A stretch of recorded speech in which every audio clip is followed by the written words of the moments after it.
physical deer camps are falling away. In the deep South, they're gone. Functionally, they're gone. Even the people who have a hunt club, it's a lease. I refuse to join them because I can't find a single person, not a single person, who can be like, yeah, it's a great experience being a part of this. It just sucks, man. It just sucks. It's there's no private land access anymore. The timber companies own everything. The big farms 2 generations ago have been split up 6 ways to Sunday. And so down here, it's kind of you're on your own on public. And if you're on public, you dang sure ain't sharing with anybody, not for long, right? And so you just keep getting fractured and more fractured. And I think the one thing we could do is embody that spirit of the old school late 19th century, 20th century, 1900s, late 1900s, when we had these forums where everybody was kind of building each other up, but none of us were really exposed to the risk of that person's BS or that person ruining a hunt. And that's kind of where we are.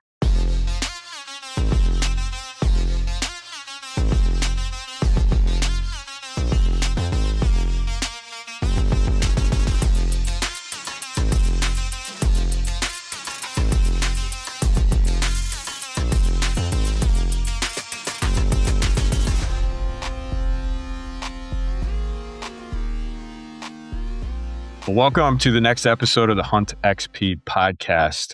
We've been having a lot of fun with this. If you've just joined us the last few episodes, welcome back. We love the growing community that's forming around just, 2 friends shooting the breeze about hunting. So that's right. Thanks for joining into that. Nothing spectacular, but it is fun. It's fun for us to chat. It's fun for us to chat with people like Walt, who we're going to hear from tonight, who is from the opposite part of the country, not east-west, but north-south. And got a couple northern boys. As we like to joke, Jonny especially, as far north as you can get in Wisconsin without getting wet is basically where he lives. And we'll find out exactly where Walt lives, but I think it's about the opposite. So it's going to be fun to hear from him about the Southern Collective that they have built and are now transitioning from, and we'll hear about that. Pieces of it are going to continue. Pieces of it are not. And I would just love to hear what has gone into their journey. So stay tuned for that. I'm sure it's going to be a great conversation. I'm sure us northern boys are going to get schooled a little bit about what hunting's like down there. And we might maybe offer something in return. So Jonny earlier today sent me a picture, the first shed picture of the year. Jonny, you found a shed, man. So yeah, I did. Where'd you find that guy? Or is this the time? Near the house on my property. I've got some cameras out and I've noticed some smaller bucks dropping their antlers. And today I took a quick walk right after work and back up. Last night I noticed there was this little 8-pointer, like a 2.5-year-old, and he had dropped one side. And usually it's like within a couple days they'll drop the other, if not on the same day. And last night, sure enough, you walked by the camera and he didn't have the other side. So today, real quick after work, I went to where that trail was and like 10 yards behind the camera. And it's funny because he walked past the camera from the certain direction. So you figure, well, I'll just backtrack. Well, I didn't have to backtrack very far. I backtracked like 10 yards and there it was laying there by the trail. So. Oh, wow. Just right there from the Just camera. right there. Yeah, right behind the camera. Sweet, man. Yeah. That's awesome. Yeah. Do you got a beat on in your neck of the woods generally when kind of they're falling? Are we right in the middle of it? Is it just starting? Is it kind of waning? What do you think? I think we're probably right in the middle. Well, then that's based on data collected from my property right now. Yeah. I think it depends where you're at. And obviously year to year it changes, but you can usually bet mid-January into February they're dropping. So Super some fun. drop as late as or as early as the end of December too. Yeah. We've noted a couple times towards the end of the season, and some of them are already dropping. Yep. And I know people who have shot that last week of the season as you're trying to close it out, shed bucks that you're like, oh, I thought I was filling a doe tag. Yeah. Oops. Yep. Yeah. Right. It's always a bummer. Yeah. Yeah. Speaking of antlers, we had a super cool opportunity. Someone reached out to us. Tell us about that, Jonny. You got some cool stuff in for your. Yeah. The hanger company reached out to us and they wanted us to test some of their products. So I've got 3 of them here. Sweet. So you can see it there, the hanger company. That's awesome. this is the most popular one. I'll take it out of the wrapping. This is for, typically your whitetail skull. Yeah. You could do it with other species too, but like, let's say general size, a whitetail skull. Yep. This one is a step up. This one is for like an elk, or you could do a caribou or a moose, I'm sure, if you're doing a skull, but really, really nicely made. Beautiful. I can see it. It gets it out from the wall a little bit, and then I can already tell that angle is a little bit lower. So I'm imagining the skull probably drops a little bit to account for that. Right. The big frame not smashing through the wall, essentially. Exactly. Sweet. They seem really well made, ornate. I know one cool thing too. These ones are for going flat against the wall, like a flat wall, but they also make a really cool one that I don't think a lot of companies are doing yet, but it screws into the corner of the wall. So that's cool. Yeah, you could hang it right in the corner, and I think that's pretty awesome. They also have some pedestal stands that you could mount skulls on, and they've got one for a turkey fan. So they sent me one of those. Sweet. It looks like, so this one would sit just off the wall. There's spots where you could thread the beard through and everything as well. That's sick. Yeah. You're ready to rock. You're already ready to get the long beard up on the wall. I'm pretty excited about it. Yet. So between my wife, myself, and my two boys, we should have a fan to put on that. And as we finish the fireplace in my house, I'm really excited for this because Rachel gave me the green light. She said, you can put the elk rack above the fireplace in the main room of the house. Wow. That's a milestone moment right there. Dude. You can put antlers on the main level. Yeah. Let's go. They're all in my basement right now, my man cave. But she said, no, you can put the elk rack above the fireplace. So I'm pretty excited. That's awesome, dude. The only antlers I get away with are, thank God there was this trend in like fancy design, like probably 5 years ago, where some designer in New York was like, it would be really cool to put like a small antler on top of the bookshelf laying this way. And I jumped all over it. So I've got like a few of those all over the place upstairs. But yeah, that's quite the accomplishment, getting the elk over the fireplace, dude. We take what we can get, right? We take it.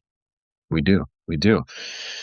Well, I think it's time. Let's bring Walt on. This will be a fun conversation. Let's jump into it. Let's do it, man. Well, Walt, you're here, man. Welcome to the HUNTXP Podcast. It's awesome to have you. Dude, this is awesome. This is the preeminent outdoor podcast for anybody who's wondering. If you're here, congratulations. You've made it. Congratulations. We're done. Walt, thank you.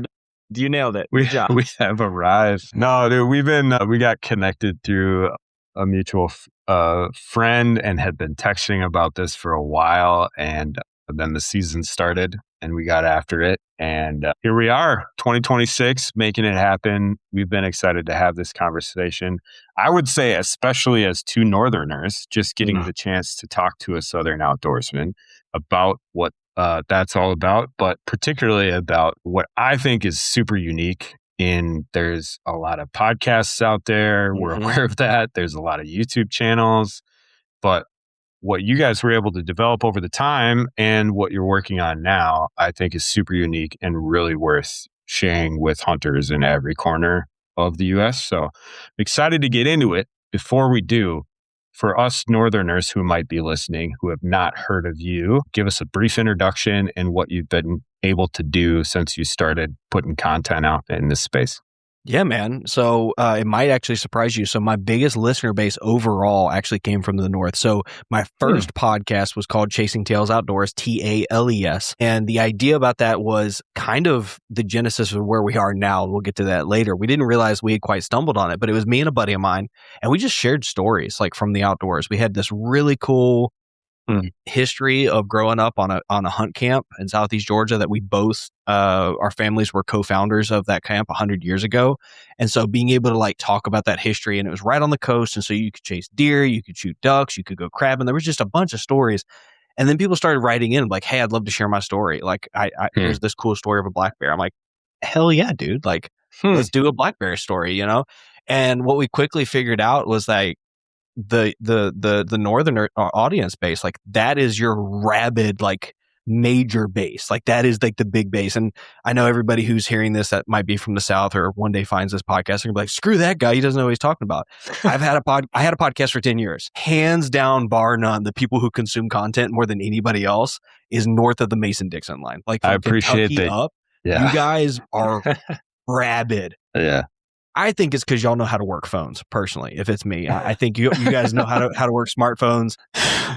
Nice. If I had $1 for every one of my best friends who like their cell phone, their iPhone literally has a text, a mail app, and like a call app highlighted at the bottom, and that's it. It's just a freaking $1,000 brick that they're paying for, But all jokes aside, so that was Chasing Tails Outdoors. It was story based, and along that way, I made pretty much the baseline of all my connections. And one of those connections was Parker McDonald, who's currently my business partner, my best friend. I talk to him just about every day, and he and I were on a very similar trajectory. Parker is the most gifted graphic design, artistic guy you will ever meet in this field. He may not have the accolades of working for Matthews, but it's just because Matthews hasn't found him yet. He is just remarkably gifted in that regard.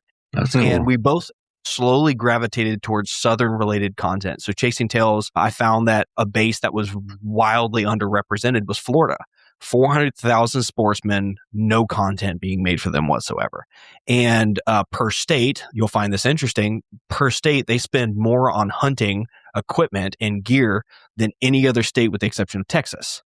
So you have 400,000 hunters, which is a fraction of like what PA is. PA guys are like, dude, I would kill to only have 400,000 guys in the woods, right? No kidding. No kidding. But they spend like 5 times as much per person on their outdoor pursuits. And so I looked at that as a businessman and a guy with a platform. I'm like, well, I'm already here, right? I'm born in this state and I live in this state. That's going to be my audience. And so Parker and I just kind of were on this very similar trajectory. And, living off a podcast and creating a brand is a young man's game. It really is. Like, I'm not that old. I'm only 36. You guys I don't see any gray on either one of you two for anybody who's listening. We got you beat, man. We're both older than you. Yeah. But, it's one of these things where it's like, if you don't have a kid and you don't have a wife and you can spend every weekend working on it, I think you can build a brand in your early 20s that'll catapult you to be something you can live off much more easily later in life, right? And because the scale of costs change. Just suddenly you got a mortgage and your wife wants a new car and the kid come. I mean, it's just life. There's nothing like bad about that statement, right? Like, I'm not taking. We just interviewed the Gun All Season crew last episode, and they're all like mid-20s, and they're like hunting to God all the time. They told us the hours that they put in the woods, and Johnny and I are like, I think the last decade we put in that many hours in the woods, exactly. With the kids. When the kids come on the scene, it changes a lot. It changes everything. And we talked about this before. I've only got the one, right? I don't even know if I want a second one for kind of, to be honest with you, that reason. Like, time is already scarce. He's turning 5 this June. He's going to be an old hunting buddy. Like, I can take him now in the very near future and give him away for a break. But anyway, so we looked at that, and Parker, amazing graphic design, amazing creative mind, not necessarily business centric. Tends to kind of be how that goes, right? Chasing Tails tended to be kind of like the redheaded stepchild. Like, I was using not Vistaprint, but what's that free graphic design online that you can make thumbnails with, and it's horrible. Canva, that's what it was. But Canva's cool now. Canva was not cool when it was not cool. I was going to say, we use that. Right. So no. It's like super powerful now. But when it was me, it was like you had like 3 text options. Yeah. It was horrible. It was like bad, man. It was real bad right away. And it was cool because it was free, but it sucked. Yeah. And so he was like, hey, why don't we join forces? We're both going to end up in the same place because neither one of us are giving up on this. But why don't we do this together and see what we can come up with? And we kind of brought 2 guys with us as well, Matt and Brett. And so the idea was the Southern Collective was born. And the idea is that together we could produce more content as we hit this age in life where instead of having 40% of a week, we've got 10%. Well, there's 4 of us. And if all 4 of us give 10%, that equates to that same level of energy. The other thing that we found along that way was the idea of community. And so one of the things that we did was we had a Patreon community. And the idea was when you're super small, everybody wants to send you a 10% off discount and be like, hey, rep our brand, which means I pay you to rep your brand because I then have to buy your crap, right? And so we're like, screw this. We're going to do YouTube revenue and Patreon. And Patreon, one of the benefits will be You can follow along with us. You'll meet the small group. And what we realized was we had no earthly idea that we had stumbled on what we had really been there for the entire time, which is there are people all over this world, and there's no shame in admitting this. I'm one of those people. If it wasn't for the fact that I had a podcast, I wouldn't have the connections that I have. But people talk all the time like, well, I go to the party and like I'm the only hunter there. There's a worse version of that story. It's like I'm the only one at the party and I hunt public land and all these guys have box blinds and they've got 160-inch deer on the wall and they're talking English and I'm talking Spanish. And I'm like, dude, I'm just happy to swack a spike, right? And so like there's like this even worse disconnect that can happen, which is to not have a place in your own community. And that's a terrible spot to be. I go really hard on public land. There's not a lot of people that go as hard as I go. And Parker goes even harder than that. Like there's no community for that kind of person, right? Like it. But if you take the one guy from every county in Georgia and the one guy from every county in Alabama and you give them the ability to connect, suddenly you've got community. And then there's a lot of guys who work their dick into the dirt. I don't know if I can say that, but I did. You can bleep it out. Sorry. You said it. It's fine. Yeah. It's there forever. And they never get to hunt. And all they want to do is talk to guys who are just positive and sharing their experiences. And so ultimately, 12 minutes later in my little ramble here, I appreciate you guys. We realized that the podcast really wasn't what was driving anything anymore. It was the community. And it was what we had built there and the ability to connect a bunch of really lonely, isolated people. Lonely in the hunting space. I'm not saying these guys are like sitting in their mom's basements or anything like that. Yeah. But like they don't, like the only guy to talk to that they have in their life might be their spouse. And their spouse is like, oh yeah, honey, 100%. Yeah, you should totally, if you had just done that, like, you know what I'm talking about. Yeah, we do. Yeah. I have two questions, but I'm curious what questions you have about that journey. Well, I have to go way back for 1 second just to address this. You talked about us up north consuming so much content. The actual answer is days are shorter and weather is colder. We're stuck inside just a whole lot more. There it is. That's the answer. Yeah. There. But see, if that was the answer, it's sunny here for 14 hours in the summer and 100 degrees from the time you wake up. No one wants to go outside here either. It's just as bad. I'm just trying to lean into like the stereotype, I know. Yeah. No. Well, hey, I think first of all, what you're talking about, and I think JD and I are kind of discovering some of this too. We started this just because, actually JD asked me if I would help him with this because he's the brains behind the operation. He's the graphic design and the brain. So I don't even know what I bring to this, but he... So much, Johnny. Come on. Yeah, right. Yeah. But what you're talking about is really interesting, especially, and I get to see it like every day as a school teacher, because now I have students who watch this and it's what you're saying. They just want to talk about this stuff. Like people want to talk about it in a safe environment. They want the community. Yeah. They don't want the other stuff that you see on social media. I really appreciate what you've done. Thanks, buddy. That's been one of the unexpected stories of our season. Yeah. It was probably lower on the graph of success as far as harvesting goes in the seasons we've had historically. But as we've kind of been going into this social media presence, man, I remember telling Johnny early on, like, we're going to come to a point where we're going to get punched in the mouth by the internet, and we're going to learn. In so many words, I said we should just be ready for that. I was not ready for that. We were not ready for that. We post some fail video, and our listeners have been on that journey for a while. But what you're articulating, I guess my two questions are: what is broken about air quotes community on the internet with hunting, and then on the flip side, what is it that you're eager to fix through building this? I don't know if you've used the phrase yet, digital deer camp, but this community that you guys are building. Whoa, hold on. There we go. All right. Sorry, that was a plug for the intro for y'all's YouTube. I have had it open this entire time, but I guess it just decided to start playing. So I subscribed to y'all earlier. So I think nice.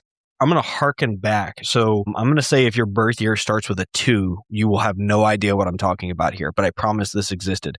There was a point in time where Facebook and Instagram were full of amazing stories and amazing people just connecting with each other. And that came on the heels of like the old school forum days. And everybody, people say this all the time, like, oh man, people walk around like they've never been knocked in the mouth. And yeah, maybe there's some truth in that. There's also moderation. Like I remember being on the GON, Georgia Outdoor News, Woody's forum, where you could go in there and be like, hey man, I got $300 to buy a bow. What should I do? And you get 100 comments. And maybe they were like, Hoyt's just a big paperweight. Well, Bowtech just blows up because it's called Blowtech. And they were ribbing with each other, right? Yeah. But there was never any like vitriol. Like that's the word I keep coming back to. And it's a really harsh word. But social media used to just be about connection. And then somewhere along the way, the people in charge went, what's even better for us as a marketing agency than connection is if we can find a way to just subdivide this into this many groups of people and convince them that the pattern of behavior that's acceptable is to be malicious towards one another. And so something that was really fun, man, and it built people up, suddenly started to kind of fade away. And so we can't ignore the fact that we're living in a digital world. Yeah. And there's a presence there. And we can't ignore the fact that people feel more isolated today than ever before in society, right? I'm not going to go too far down this. This isn't a David Goggins session, but like the reality is the data unequivocally shows that people feel lonely and isolated despite having the ability to connect potentially. There's no place to connect. So that's part one. I would just interject and add that men in the 25 to 45 category are at the bottom of those statistics, 100%. like experiencing the loneliness worse, whether we like to admit it or not. Statistically, we are. It's a fact. Yeah. Yeah. And facts don't care about your feelings. Like that's my favorite thing ever to say, right? They just don't. And you're right, man. Men are getting bludgeoned, and I'm going to leave that space for the listener to fill in why they feel lonely, because it's not for me to tell you why. This isn't a social inequity podcast, right? But the fact is, you just hear it, man. I've got buddies who call and I love them to death, but I know if I get on the phone with them, it's an hour-long conversation about absolutely effing nothing. And that's okay. I just don't always have an hour. I'll find time for you, right? But like, and I know there's somebody who's listening to this that's going to be like, yeah, Walt does that to me too, because that connection piece is hard. I think on top of us being divided, I think we've also learned that having people in our life for the sake of having people in our life is sucky too. And so my circle, as I've gotten older in life, has just shrunk because my tolerance for BS. I'm tired, man. I've got one kid. Jonny, you've got 3. You're even more tired than I am, right? Like, I just don't have I've got room for shenanigans, but not BS in my life, right? Like, go let the air out of my tire on a Saturday, right? In a way I can put air back in the tire, preferably. Shenanigans, right? Showing up late to the ramp and costing me a hunt. BS. I'm not about that life, right? And so my circle just keeps getting smaller and smaller to a group of like-minded people. And that's okay if it's sufficient. And I think a lot of people, as they get older, those circles get smaller. And I think we can't also ignore the fact that physical deer camps are falling away. In the deep South, they're gone. Functionally, they're gone. Even the people who have a hunt club, it's a lease. I refuse to join them because I can't find a single person, not a single person, who can be like, yeah, it's a great experience being a part of this. You get your 200 acres, and whoever has enough social equity can encroach on your 200 acres, and you get your one box. It just sucks, man. It just sucks. It's there's no private land access anymore. The timber companies own everything. The big farms 2 generations ago have been split up 6 ways to Sunday. And so down here, it's kind of you're on your own on public. And if you're on public, you dang sure ain't sharing with anybody, not for long, right? And so you just keep getting fractured and more fractured. And I think the one thing we could do is embody that spirit of the old school late 19th century, 20th century, 1900s, late 1900s, when we had these forums where everybody was kind of building each other up, but none of us were really exposed to the risk of that person's BS or that person ruining a hunt. And that's kind of where we are. Yeah. So I'm curious, tell us what you're dreaming about. Tell us what you have already experienced through what sounds like some experimentation and what you want to see more of as you put more effort into it. So I'm going to be candid and tell you that I don't have it all flushed out. And I think anybody who does tell you that, I think they've got it figured out. And then along the way, they change things with time and they don't even recognize it sometimes, right? They just pivot and they keep moving. My dream, succinctly, is a community of men who act like men, who are able to have a shared common interest and build each other up in a positive way. There's no room for malicious intent. Like if you have malicious, basically our rule in our group is, it doesn't matter what your intent was. If it had a malicious effect on an individual, it's your job to own it. I'm gonna reach out to you privately, be like, hey, I want you to know the way you address such and such, it struck them as you being antagonistic. Oh my, and 100% of the time, almost. It's like, I had no idea. And it's like, yeah, you didn't put an emoji on there and it's text, man. Like you got to give them some kind of clue. Right. Yeah. But also reach out and be like, dude, my bad. I was just playing. Right. Yeah. But a group of guys that's there for everybody, who's there through the highs and the lows and the good times and the bad times. So we've got a space there for if you need to talk to somebody. Well, I should say that's coming. I'm working on the permissions for that. But the point is, men being men and talking about the outdoors. There's no politics. There's no religion whatsoever. And that isn't to discriminate against any of that. It's just simply, I think that those are personal things that should pertain outside of the outdoors. The one exception is conservation. And we will talk about the merits of a conservation impact. We will not talk about political parties, right? We'll talk about if this is good for ducks or if it's bad for ducks. We're not going to talk about who voted for it in the past. It doesn't really matter. Because in the reality, it doesn't. What we need to work on is what is the solution. And it's a blast, man. It's a blast. That's really cool. And so that's the digital space. And I know that you've experimented with before, and it sounds like you are getting ready to maybe even have an in-person deer camp. Do you still do those and host those? Yeah. So Tell we do about 2 those. hunt camps a year, 1 deer and 1 turkey. And I'll be transparent when I say I don't know how long in the present format that's sustainable. We're up to 100 people in digital deer camp, that's the title, that's the brand name of what we're talking about here, digital deer camp. That isn't to say you can't come and talk about turkeys or elk or bear. We have all those guys in there, or ducks. But the onus is North America's most popular game animal. Right? Yeah, sure. So we got 100 guys in there, and 100 guys times 30% who show up on any given piece of public. All of a sudden, you have to recognize kind of your impact there. Yeah, sure. I'm not going to go into the details of what we have planned to kind of counteract that, because I know there's a couple other brands who are planning something kind of similar.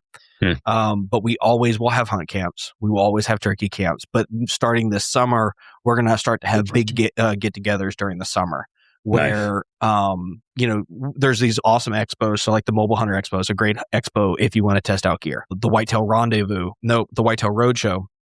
With the lone wolf guys. If you want to learn how to kill big deer or deer in general, and also you want to see the gear that they're there. So like 2 different sides of the coin. I want to bring a lot of that together. I want to kind of create like a Woodstock for the South, because that's where I am. So that's my proximity, but an outdoor Woodstock where you can come down here, try, and somebody will have the gear that you want to try. And maybe one day we have vendors involved with it. But there's gear there for you to talk to.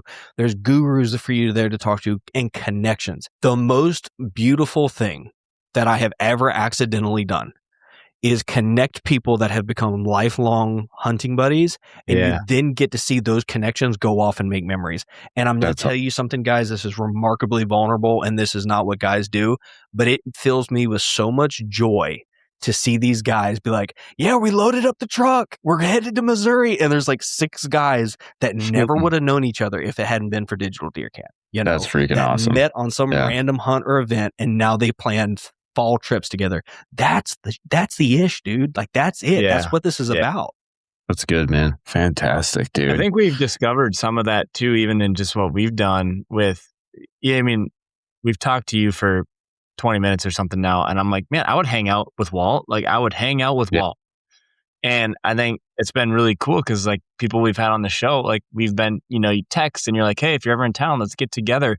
And it's genuine. But a lot of times when you see stuff on social media, you're like, that person seems unapproachable. I wouldn't want to put myself out there and even ask anything. But then you talk to them in a space like this and you're like, they're just like us. They're just a person who enjoys the same things I do for the same reasons. Of course you would hit it off. So I think you bringing people together in a sense, like a Southern hunting Woodstock, sounds freaking fantastic. That's awesome. we'll see what comes of it. I mean, that's the pipe dream, right? Like that's the big thing, the where, the how, the logistics. And it'll probably be somewhat centrally located based on like what we can get proximity to things. But I think that community in a non-consumer way, like, yeah, will we probably have vendors there one day? Absolutely. But there, you can have a mission statement that drives all of these other consumer components that leads people in a better direction. And one of the things Parker and I really, really grapple with, and I mean, y'all, we really struggle with, is what impact are we actually having on the space that we're monetizing, right? Like you guys. So let's say you hunt public land and you monetize your hunts on public land. You're drawing awareness to public land. You accidentally put a tree in the background that everybody knows, and now suddenly you've blown up somebody's honey hole, right? You can't ignore that responsibility, right? And I think what I'm proud of with Digital Deer Camp is I don't feel like I'm blowing anything up. Like I feel like, is this a for-profit business? Absolutely. This is what I want to do for a living. I want to connect people. I want to find a way to do this. I'm not apologetic about that. However, I feel like we're going to create community in a space that feels divided. And I'm going to be honest with you. What does that lead to in the conservation space? Because we've got a call to action group, a thread in our app. And so what impact I've seen when a bad bill comes up in Florida, and then all of a sudden all these guys who trust each other and they're only there for the right reasons get together. Like, I don't support any conservation organizations, and it's a very unpopular take. But to me, if you look at where they take money from, what direction they're going, the lack of participation, it's because they suck and their missions are gone. Like they've long since abandoned a lot of those missions. There's a couple little fringe groups that do research that I put money into, but like I don't think most of them are functionally active. Why? Because there's no community. Like guys, all of the restoration of turkey and deer, it came through volunteer efforts. It wasn't because the state of fill in the blank went, hey, we've got a problem. Here's our solution. It was because Johnny and JD went, I'm tired of there not being deer around here. I remember my granddad talking about deer, and they put in volunteer hours. When was the last time you know anybody who spends their evenings and their weekends working in a volunteer capacity with your local game agency? I don't know. Yeah. But they got football on Saturday. They got a party on Sunday. Right. That's right. It's good. Man, this is awesome. And I'm really excited to see what comes from what you do. We're going to be watching because we share some of the same heart and wanting to build community. And maybe there's some ways we could even collaborate on that in the future. Stay tuned. I do think we'd be remiss if two northern boys didn't get some schooling from a southern boy on what's different down there. Do you have another guest lined up?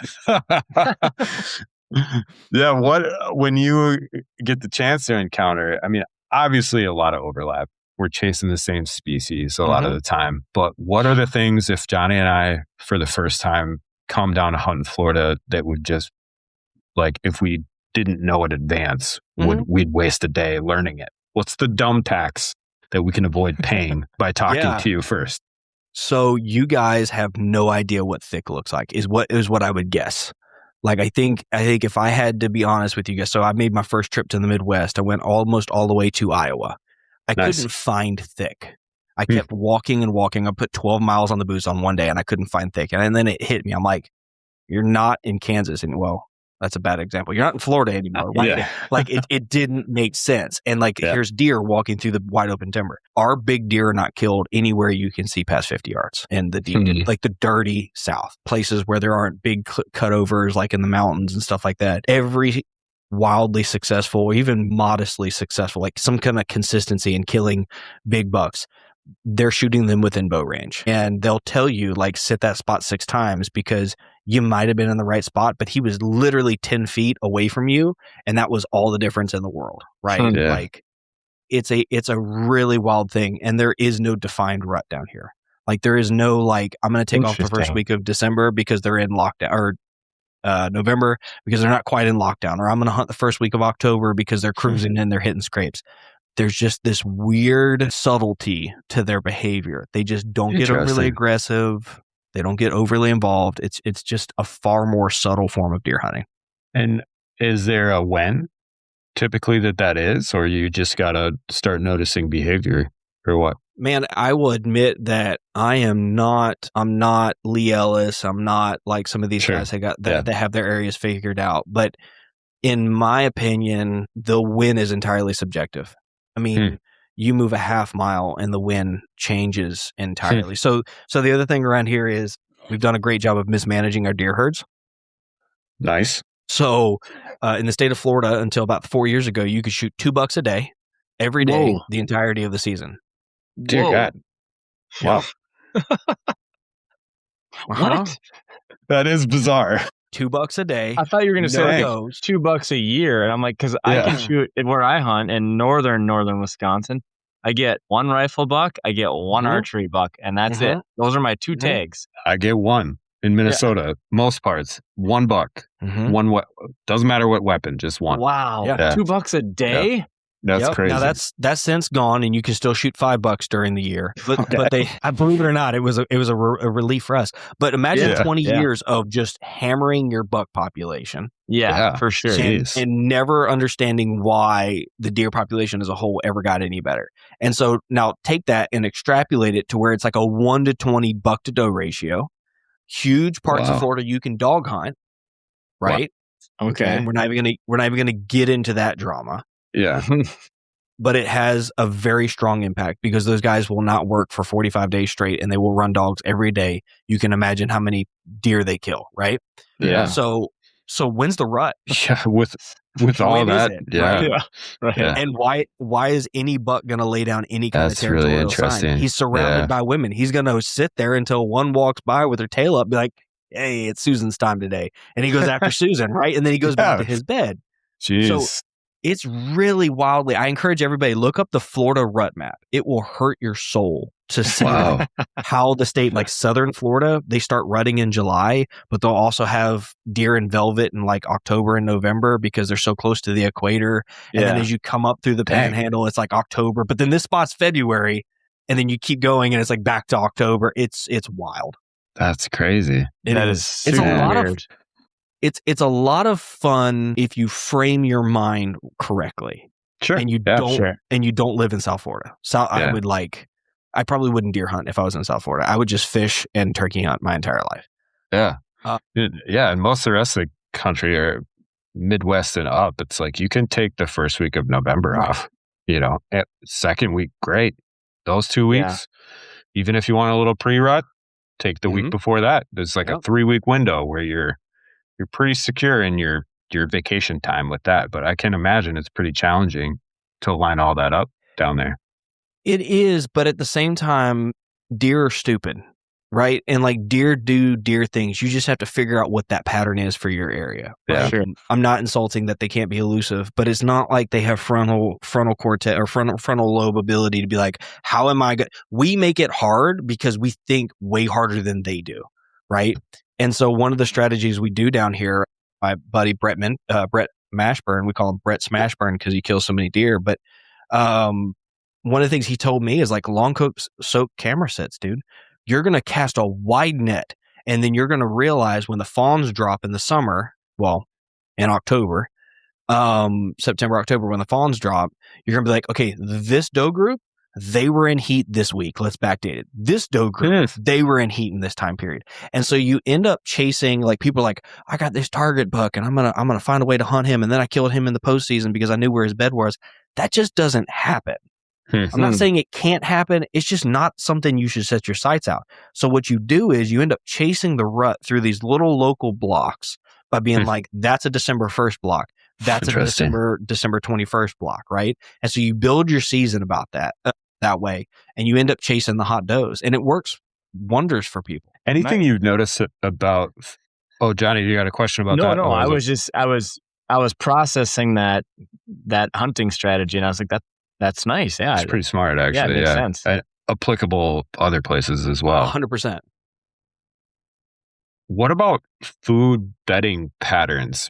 I mean, up in the north with ag or a specific limited resource or food source, it might be a little bit more clear, but is it a little bit more elusive food source wise in that context? Yeah, I've got 1, 2, 3, 4 books here on local vegetation. And it's wildlife resources. If you're in the South, one great resource for you is Native Trees of the Southeast. You can get online for like $11. It'll very quickly help you identify all of the plants, all the oak trees and hardwoods that you have in your area, beech trees, things that could be food sources. There's another one I can't remember. I can't see it over here, so it might be in one of my scouting bags. But it's all the native plants for your area and which wildlife benefit from that. And there's a wealth of knowledge in there, and it's important because the bedding cover here is everywhere. Yeah. Like suitable bedding cover is absolutely everywhere. You start focusing on things like thermal bedding. So in Florida, one of the things that I focus on is areas that hold cool air in the morning a little longer than everything else. And it's not because they want to smell things. I'm sure there's a benefit to that. It's freaking 10 degrees cooler over there, dude. Yeah. Like that's Right. where they want to be because it's 10 degrees cooler, right? And so you end up starting to look at like, well, what areas make the most amount of noise when I'm trying to get into them? And that's going to sound like a bell and a security perimeter for the critters that are living in it. And when you're walking through it, you're like, surely nothing's trying to live in this because they make so much noise, they must announce their presence. But that's exactly what works for them. They get to lay there, completely check out. There's no way, shape, or form in any way you're going to get into a palmetto frond thicket without telling everything for 200 yards that you're walking through that. It just doesn't. Yeah. It's way worse than like leaf litter. It's unbelievable. Is there a similar like urban rural dynamic with deer behavior? Like, let me just give you an example. On the extreme opposite of the country of you, we had a guest in season 1 from Whitetail DNA, Alex. And we have great guy. Yeah. If you know, awesome. So he is in northern Minnesota. Lots of wolf problem that's decimated the population, but he pretty exclusively focuses on urban areas because of the deer density. Is it similar, and do things change in your experience in the Deep South around that? No, I think it's definitely an option that's available to people. I think that hunting culture has changed in the South in a drastic way. How so? Well, you people keep coming down here. Love it. The snowbirds become permanent, huh? Yeah. Tropic Thunder reference for anybody who's born in the 2000s. That's right. And it's not y'all. It's like the antithesis. It's like the yin and yang. I think about the yin and yang. It's like, it's not the JDs and the Johnnies that come down here. It's like the guys that hate you that come down here. And so we end up with these huge developed communities with these beautiful green spaces where it's perfectly legal to bow hunt. And you've got 98 Susans from Kalamazoo, Wisconsin, who just, if you never, like, legitimately, I was told one time, if you never kill another deer, it'll be too soon. And I'm like, okay, I just said, can I hunt your property? Like there's no would have worked, right? Yeah. But a lot of these communities, they won't allow it. And so the deer are like and they're also like paying people to come in here and now shoot these deer because they can't grow anything. Right. Come on. Imagine that. Right. Yeah. Like you moved to the dirty South and then you made it look like a country club. And then you're pissed that things from the wood barriers that like the wood lines came out of the wood lines. Like, what did you expect? My gosh. Right. Yeah. Right. So it's available. It kind of depends on where it is. Like your bigger cities tend to have enough opportunity. It's like 1% of that city is going to be available to you. And because of Seek One, now you got guys that know this is an opportunity. Yeah. And again, not knocking on them, but they drew attention to something, right? Yeah, for sure. And so I think people's best bets, if you just want to kill a deer, depending on where you are, finding a leaf, sitting in a blind, sitting over corn and whacking whatever walks out, right? Sure.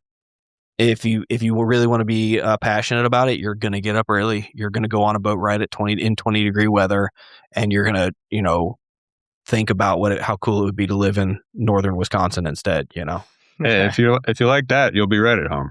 Yeah, so, right. Yeah. I always tell sounds people, like a balmy opening day for us. Yeah. Don't mind doing hard things with the opportunity of some kind of good outcome.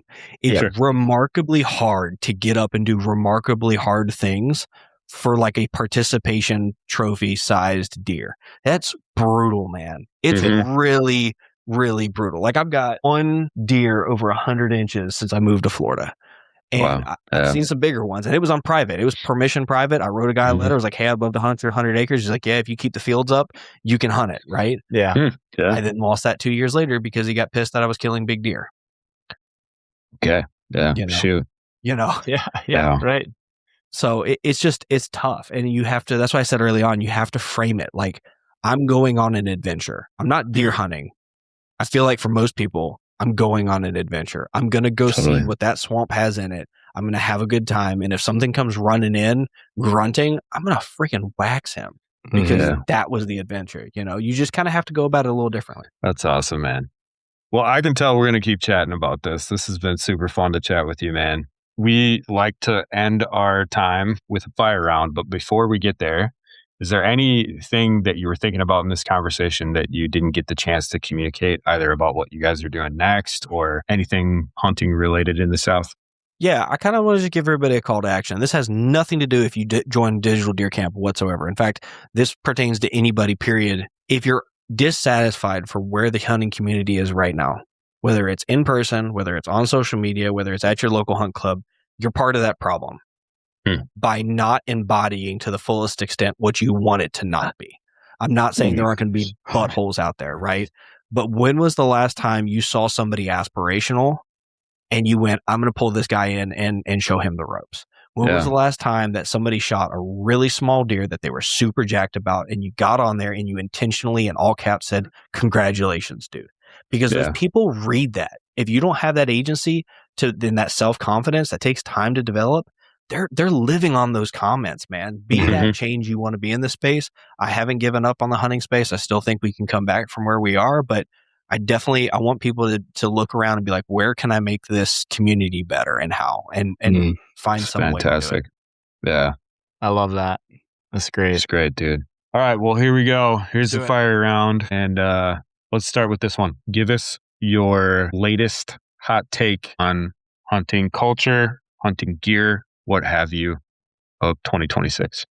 We've gone too far into worrying about gear and not worrying enough about gear. I think we do a far better job of simplifying our approach and recognizing the fact that gear is not going to put us in a winning position and that you need to adapt to what the deer tell you. Love it. Johnny, what do you got? On any of your adventures in the dirty South hunting, have you come across an anaconda or an alligator? No, I've not seen an anaconda, so they can't tolerate a freeze. So Central Florida down is where you have those. Alligators are a dime a dozen. It'll be 20 degrees this weekend when I go and on the river, and I guarantee you I will be looking for gators. I have caught no less than 5 gators over 10 feet in my life by hand. So they're normal. When Johnny and I come down to the South and hang out with you, outside of whitetail hunting or turkey hunting, what other Southern hunting experience would a couple northern boys have to experience down there? Well, there's only one other species. That's pigs, hogs, if you will. I can't stand them. I can't stand touching them. I'll gladly put anybody they want to on a hog, but you're dealing with it. They're disgusting loathsome creatures. Yeah.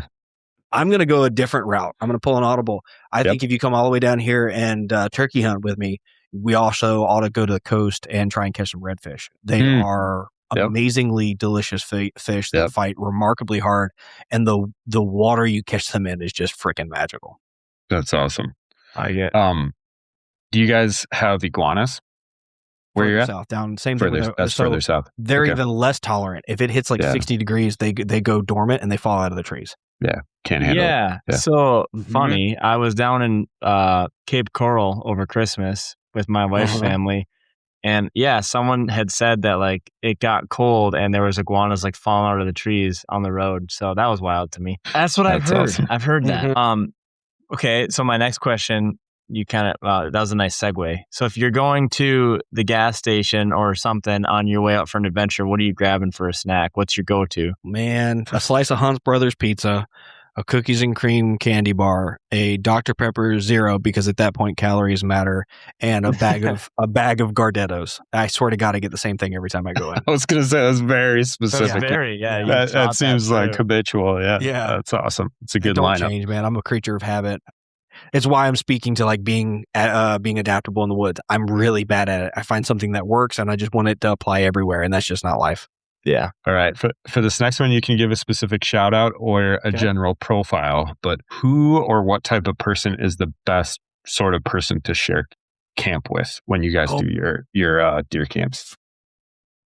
I am going to sound like a total butthole, but I think it's me. Not necessarily me as a person. Yeah. But somebody who I have no pride. I've got no ego.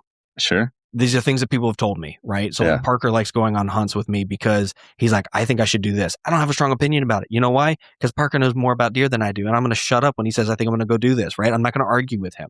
There's no pride involved. I'm also toxically optimistic.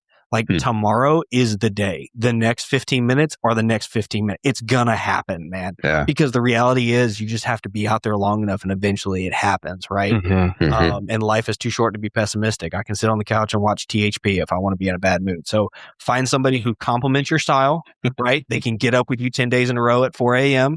Yeah. You're not going to be stepping on each other's toes. So humility has to be involved. They got to be funny because hunting sucks sometimes and you're going to get tired and in your feels. You find that kind of person, you're set. That's awesome, dude. That was a great answer. Fantastic. That's a great answer. Learned it the hard way, man. Yeah. Well, this is really great to finally make this connection. And I'm just coming away from this conversation really motivated and energized, which I'm sure is an effect you have on people with your personality, but just seems super hopeful in all. We've built a lot of relationships that are hopeful through this process, but there's certainly a lot to be discouraged by as well. And I think when Jonny and I started this thing, this is what was kind of at the seat of it, because we've experienced this in our own lives, whether through family or friends. And I think you reach the stage in life in general where you want to be a part of giving that for other people or creating that for other people. And that's coming through every sentence you've given us over this podcast. So thank you for the work that you're doing. I hope it grows in the way that you hope it does. More friendships are formed. So solid, dude. It's been awesome to have you. Man, this has been a pleasure. I want to say that I am remarkably impressed by both of you two and the direction. JD, I mean, Jonny, I've never spoke with you before today, but I'm still impressed by you. I like you, dude. Thanks, man. Anybody who can pull off a flannel with the confidence that you've got is just the kind of guy. It comes with the territory. Comes with the territory. That's the uniform. And the mustache. I think it comes with a mustache. That's it. My wife would legitimately hand me divorce papers if I had a mustache. So I'm affectionately referred to as a molestache in this household. Oh my gosh. I love it. But I want to say, I want to speak some praise on you guys. And this is evidently both of you guys are older than me. So it's not coming from an old guy, but it's maybe coming from a guy that's been in this industry for 10 years. When I listen to y'all's content and I see your approach, it's remarkably original. You guys are being authentic to you and you're not chasing that next big name, that next big topic. You guys are talking about stuff that you're passionate about. And it's my hope for you guys that y'all hold on to that energy and you keep going that direction, because there's a dozen guys out there talking about the next hot thing and people are craving originality, and somehow you guys are managing to be original. So thank you guys for having the impact you're having on this space. I really hope that y'all just kind of with two hands white knuckle that premise, because you guys are crushing it. Wow. Dude. Appreciate that, man. Thank you. Humbled by that. Thank you. Yeah. Well, it's a blast. Hopefully it's not the last time. Appreciate it, man. Thanks so much. Absolutely, buddy. Take care. Behind the scenes bonus banter. Bada bing, bada boom. What a dude. That was awesome. That was awesome. He's great. I knew that was going to be great. We've chatted it up a little bit, but yeah. Another awesome dude in our Rolodex, man. It's just crazy. Every week, it's like we get to meet pretty awesome guys. Yep. There he is. What's up, man? How's it going, gentlemen? How's it going? Are you getting me through here? We got you loud and clear. It sounds awesome. Yeah. Beautiful. Well, meet Jonny. This is Jonny, my partner. Hey, Walt. Yeah. How are you, bud? I'm good, man. I'm really good. How are you? Man, I am living the dream. There's a chance of snow Sunday here, so there's no complaints to be had. And here is somewhere in Alabama, Florida? No, Tallahassee. My gosh. Oh, wow. Yeah. Okay. That's a big deal then. Yeah, so this would be back-to-back snow almost the exact same week in 2 years, so I'm here for it. Yeah. That's got to push them around a bit down there. Do people just like lose their mind down there when snow falls? They lose their mind for everything down here. So, okay. I mean, we stock up on chicken and liquor for hurricanes, which I don't completely think that's a normal response either. So, you know. I love that, man. Well, this is so fun, dude. It's cool to stumble across your stuff. I think I originally got connected to you through Rob from Tethered. He's like, you got to have Walt. Yeah, I think that might be who it was. Yeah, it's a riot. And we chatted entrepreneurial stuff, and then here we are. Yeah. Making it happen. It's good. And I don't know how you live your life. Your phone is always on Do Not Disturb. Yeah, seriously, JD. Yeah. What the hell? Yeah, sorry. I think I got real passionate about my attention and, only responding to things at certain times, and it turned into just all the time off. So sorry about that. Yep. Yeah. Well, this is great, dude. Can you tell us a little bit about yourself outside of Southern Collective? Like, Yeah, what's your day job, family? We'd love to hear about that. Are we live? We're live. Sometimes we put background banner in if it's appropriate. If it's too personal, we don't. We just put it at the end of the episode. So. Okay. Yeah. So I'm kind of a dude that has come from a variety of different areas. So born in Florida, spent the first third of my life. I used to say half, but now I'm so old I did the math and it doesn't work. So I spent the first third of my life in New Orleans, which never did anything besides eat amazing food over there. We didn't do any of the duck hunting or any of the really cool stuff over there. Yeah. Moved back to Southeast Georgia, kind of like birthplace adjacent, lived there for the next third of my life. And now for the last 10 years, I've been here on the Panhandle of Florida. Nice. And the cool thing about that, though, is I have got to witness just like this variety of like outdoor culture, right? Like when you're in Louisiana, I'm going to tell you something right now. There is no bigger group of diehard outdoorsmen, generalists, like the guys that like don't book a wedding because it doesn't matter. They're not there. Like, doesn't matter what month it is. They're just not going to be there, right? It's automatic no. That doesn't exist in Louisiana because they are so used to always being out there that you book a wedding and they're like, yeah, it wasn't duck season, right? Like, I'll just be out there tomorrow. I swear to God, they never work. They always make enough money, but they never work. They're just always hunting or fishing. Yeah. But those guys are some of the best outdoorsmen. And then I got to explore, like, back in Southeast Georgia. I grew up on a hunt camp that we had in the family for over 100 years. And I was homeschooled, so I literally would wake up, check crab traps, go do schoolwork, go shoot something for supper, and come back. You know, that was just like every day for 10 years. It was amazing. Yeah, fantastic. Are you in the industry adjacent with your other work, or what? No. What is it? What consumes? No, You're like, no, nowhere near. So I work for the University System of Florida. I'm in finance. So nice. Sweet. Yeah. Pays the bills. My wife right now is working on her doctorate degree, and I tell her all the time that she's my retirement plan. I wasn't built to work. There you go. I was built to be a stay-at-home dad and outdoorsman, so I'm working on that. She's warming up to the idea. We'll see what happens. I have a buddy who always responds. He's actually a president of a small company, but whenever he's asked what he does, he says trophy husband, which I think is just the best response. Yeah. And I don't mean to be disparaging, but like, and I'm sure for everybody, there's different strengths. I never wanted to be a stay-at-home dad ever. And then I had a kid, and now I never want to leave the house. I swear to God, this house I can't clean for crap. Like my wife would be like, hey, can you clean the baseboards? And they'll be dirtier when I'm done with them, right? Like it just doesn't work, right? But I told her not too long back, I was like, this is the easiest job. She's like, what do you mean? I was like, being a stay-at-home dad, it'd be amazing because we're going to have breakfast. We're going to go outside and do something. Like I'm going to put him on my back. We're going to do something in the woods, right? Like we're going to go do something, And then we're going to clean for like an hour a day, which equates to 20 hours a month of cleaning Monday through Friday, right? Like you don't even have to clean on the weekend. There can't be that much cleaning to be done, Yeah. So, I'm sure I'm going to eat my words one day. Somebody's going to hear me say that out loud. Like, you don't have any respect for what it's like to be a state. I'm like, if you have 5 kids, it's different. I'm sure. I've got 1 kid. That's different for sure. Yeah, I'm Johnny and I have in the summer. I'm a teacher, and then I have my summers off, and I'm stay-at-home dad, and I've got 3 kids. And this summer, for the first time, it's going to be all 3 kids every day. And don't get me wrong, it's fantastic, it's amazing. But at the end of the day, I'm like, I am exhausted. You know? Yeah, so loud, man. Sure. Yeah. I'm privileged. all a I've got good one thing. kid to keep up with. You Yeah. know, like I get that. Walt's doing one-on-one D.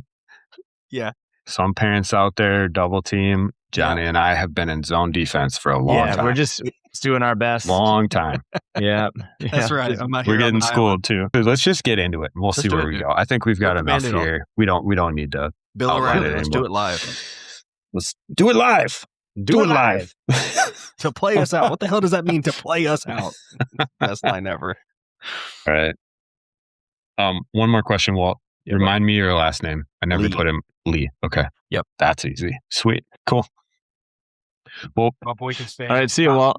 that's it. Bye. That's it. We're done. My boy Spaniel was winding out my office door. My wife was going to kill me if I didn't let her in. I could sense the You pressure. could feel it. I Yeah. can feel the tension through the walls.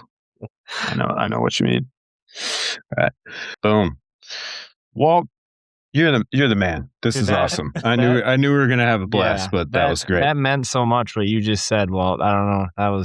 Thank you. Yeah. But whatever is passionate to you guys, the thing that when you close your eyes for that like last 10 minutes before you go to sleep, make that tomorrow's topic, dude. It's going to be what sustains y'all, and y'all are Appreciate truly that. doing an amazing job.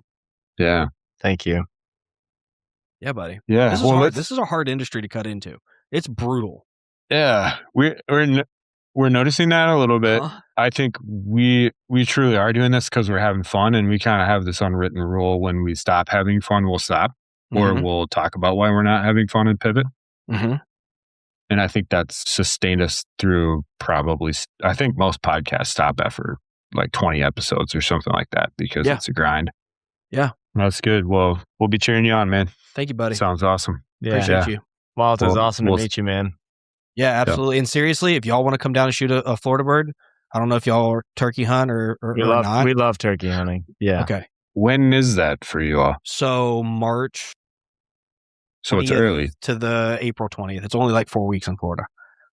Okay. It's a very narrow window. And so every year we go down to a refuge that's really hard to get into now. It's getting exceptionally hard if you don't know the back channels.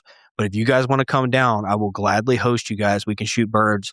NWTF does not recognize them as Osceola, but they're idiots. They're absolutely Osceolas. I mean, that line they draw on the state is just friggin' ridiculous. So you are more. I don't have time this year, but if you're serious about shooting turkeys, I could care less about deer. If I could shoot turkeys for like 3 months, I would just hunt turkeys. Sweet. If y'all are serious about that, let's get it on the calendar for 2027. Come down here. You can fly into Tallahassee. You can fly into Orlando. We can pick you up and take you the rest of the way. That's Brilliant. Amazing. Yeah. It's good. for We'll sure. keep that in mind. Let's make We it are- happen, gents. We are constantly creatively thinking of ways to convince our wives of more of those experiences being available to us. Easy sell. Easy sell. This is super easy. Look up Mexico Beach, Florida. Ooh, okay. Okay. It's in the middle of nowhere. Okay. There's hardly any tourism to the area. There's tourism, but it's not like Destin, right? Yeah. But the water's just as gorgeous. You can get an entire Airbnb for relatively affordable that'll fit like 3 families. We do it every year in September. So y'all come down in March. You'll be an hour and 15 minutes away from the best turkey hunting in this area. I'll put you in some of my honey holes. We'll go shoot birds. So we hunt during the mornings. You go back and hang out with the wife and the kids, rinse and repeat for 3 or 4 days, and we're set. What did you say? Mission what? Or what was it? Mexico Mexico something? Beach.